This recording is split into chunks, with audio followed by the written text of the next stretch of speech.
بسم اللہ الرحمن الرحیم۔ ناظرین، آج 1 جون بدھ کا دن، سال 2022، شام کا وقت، آپ کا اپنا میزبان جاوید اقبال شام کا پروگرام لے کر نئی کہانی کے ساتھ، نئے شعر اور نئے سوال و جواب کے ساتھ آپ کی خدمت میں پھر بفضل خدا حاضر خدمت ہے۔ آپ سب کو میری طرف سے سلام پہنچے۔ کیسے ہیں آپ سب لوگ؟ ٹھیک ہیں؟ خیریت سے ہیں؟ اللہ آپ کو ہمیشہ اور سدا خوش رکھے۔ آج کی کہانی آپ کو میں بڑی تاریخی اور مزیدار سنانے جا رہا ہوں۔ کہتے کسی بہت سے امیر کبیر وسیع و عریض ملک کا بادشاہ تھا اور انتہائی انصاف پسند تھا، منصف تھا۔ ہر ظالم کے ساتھ وہ بہت ہی جابر طریقے سے پیش آتا اور ہر مظلوم کے ساتھ کندھے سے کندھا ملا کر کھڑا ہو جاتا۔ اب ہوتا کیا کہ ایک دن وہ اپنی بھیس بدل کر اپنی ریت میں، اپنی رعایا میں، اپنی عوام کے مسائل جاننے کے لیے نکلا ہوا تھا۔ بادشاہ سلامت سیر کرتے ہوئے، پھرتے پھراتے ایک بستی میں چلے گئے جہاں پہ بیٹھے ہوئے لوگ ایک خاص قاضی یعنی جج صاحب کے بارے میں گفتگو کر رہے تھے اور کہہ رہے تھے کہ ہمارے اس ملک میں کل 12 ریاستیں ہیں، بہت بڑا ملک ہے، لیکن ان 12 ریاستوں میں سے ایک ریاست ایسی ہے جہاں کا قاضی اور جج انتہائی عقل مند ہے اور سب سے بڑھ کر انصاف پسند ہے۔ آج تک اس سے کوئی فیصلہ غلط ہوا نہیں اور کبھی اس نے ناانصافی سے کام لیا نہیں۔ بادشاہ سلامت کو یہ جان کر، عوام کے منہ سے، یہ زبان سے یہ بات سن کر، بادشاہ سلامت کے دل میں، ان کے ذہن میں ایک سوال آیا کہ مجھے اس قاضی سے، اس جج صاحب سے ملنا چاہیے جس کی تعریف کرنے میں پورے ملک کی عوام، عام آدمی گلی کوچوں میں جس کی انصاف اور عقل مندی کی قصے سنائے جا رہے ہیں، اور میں آج تک اس کی دید سے، اسے دیکھنے سے بھی محروم ہوں، اسے کی زیارت بھی نہیں کر سکا۔ یہ تو ثواب کا کام ہے، مجھے جانا چاہیے۔ بادشاہ سلامت اسی طرح سے بھیس بس بدلے ہوئے تھے، اپنے پیچھے اپنے غلاموں کو واپس بھیج دیا اور کہا کہ آپ واپس چلے جاؤ، میں اکیلا ہی اپنے گھوڑے پر بیٹھ کر جج صاحب کی بستی میں پہنچوں گا۔ وہاں اس ریاست میں پہنچے تو دیکھتے کیا ہے کہ وہاں پہ میلہ لگا ہوا ہے، ایک ولیج فیسٹیول ہے، میلے کا سا سما ہے اس گاؤں میں، اس بستی میں۔ بادشاہ سلامت نے وہاں سوچا کہ میں بھی میلہ دیکھ لیتا ہوں۔ میلے میں چلے گئے تو ایک مفلوج آدمی جس کی دونوں ٹانگیں پولیو زدہ تھی، وہاں پہ بیٹھا ہوا میلے کے بازار پر بھیک مانگ رہا تھا۔ بادشاہ سلامت نے اسے چند سکے دے دیے۔ اب اس نے کہا کہ صاحب بات یہ ہے کہ میں شہر تک جانا چاہتا ہوں اور آپ کو پتا ہے کہ میری دونوں ٹانگیں سوکھ چکی ہیں مکمل طور پر، میں اپاہج ہوں، مفلوج ہوں، میں چل نہیں سکتا۔ مجھے اگر آپ گھوڑے پر لفٹ دے دیں، اپنے ساتھ بٹھا کر شہر تک مجھے ڈراپ کر دیں تو یہ آپ کی بہت بڑی نیکی اور مہربانی ہوگی۔ بادشاہ سلامت نے کہا کہ ٹھیک ہے۔ نیچے اترے گھوڑے سے اور اس کو اپاہج آدمی کو پکڑ کر اپنے گھوڑے پر بٹھا لیا اپنے پیچھے، اور گھوڑے کو ایڑی ماری اور شہر کی طرف چل دیے قاضی صاحب اور جج صاحب سے ملنے کے لیے۔ ابھی شہر میں داخل ہوئے تھے کہ بادشاہ سلامت نے اس اپاہج آدمی سے، پولیو زدہ آدمی سے کہا کہ اترو نیچے گھوڑے سے۔ اس نے کہا نہیں صاحب، آپ گھوڑے سے نیچے اتریں، یہ گھوڑا میرا ہے، میں گھوڑے کا مالک ہوں، میں نے آپ کو لفٹ دی تھی، آپ کو مسافر سمجھ کر، آپ کو کمزور سمجھ کر، آپ کو ایک غریب آدمی سمجھ کر میں نے گھوڑے پر لفٹ کیا دے دی، اب مالک بن بیٹھے اسی گھوڑے کے۔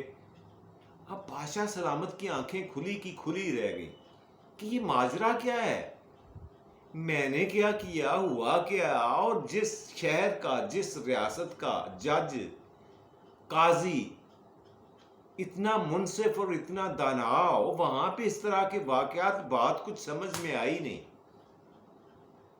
بادشاہ سلامت نے اسے دھمکی دی اپاہج آدمی کو کہ میں تمہیں